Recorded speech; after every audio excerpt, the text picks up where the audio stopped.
Help from a snowplow driver with some sharp eyes leads to the rescue of an elderly man stuck outside his home.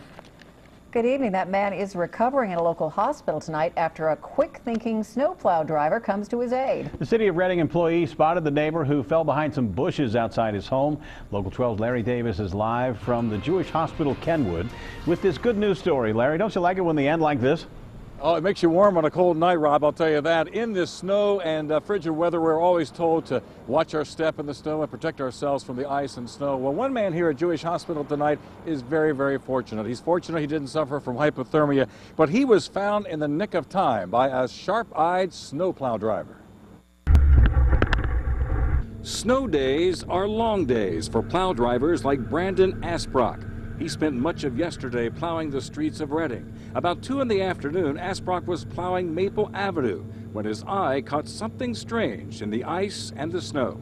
I looked over and I just happened to see his legs, and I was like, that's a heck of a place to take a nap. So I figured I'd slam the brakes on and go check it out and make sure, see if he was okay. There, face down in the snow between the porch and the bushes, was 69-year-old Roger Trusty. He had fallen and broken his ankle. He couldn't get up. Trusty says he has no idea how long he was down in the cold snow. I was afraid I was going to freeze to death. It really was, man. I got cold. Maureen lives across the street and saw Asbrock run to help her neighbor. Grabbed some blankets and came down the stairs and went across the street, and Roger was on the ground and he couldn't get up. Asbrock called for help as Green, a nurse, cared for Trusty. Lucky for him, his fall did not happen at night.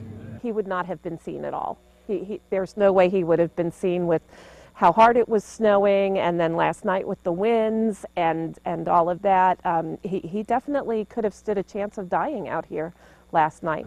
Today, Roger Trusty is awaiting a cast for his foot, and he has a special message for his plow driving hero. We'll get together, brother. I just did the same thing anybody else would have done.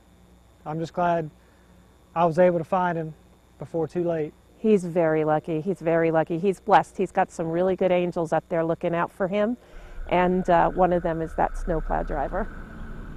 And Rob, that snowplow driver, Brandon Asbrock, says it's really fortunate that his eye caught Trusty over on the side yard there. Normally he is right down the middle driving the plow truck down the streets and highways of Reading, and he's been driving it for several years now. As for Mr. Trusty, well, he says he's going to watch his step from now on, but doctors tell him he's not going anywhere now for the next 6 weeks while he's laid up with that broken ankle. Live in Kenwood, Larry Davis, Local 12 News. Rob, back to you. Larry, sounds like it was meant to be. Thanks very much. It was. A Local 12 News viewer brought this story to our attention through Facebook, and you can share your ideas with us anytime on our Local 12 News page.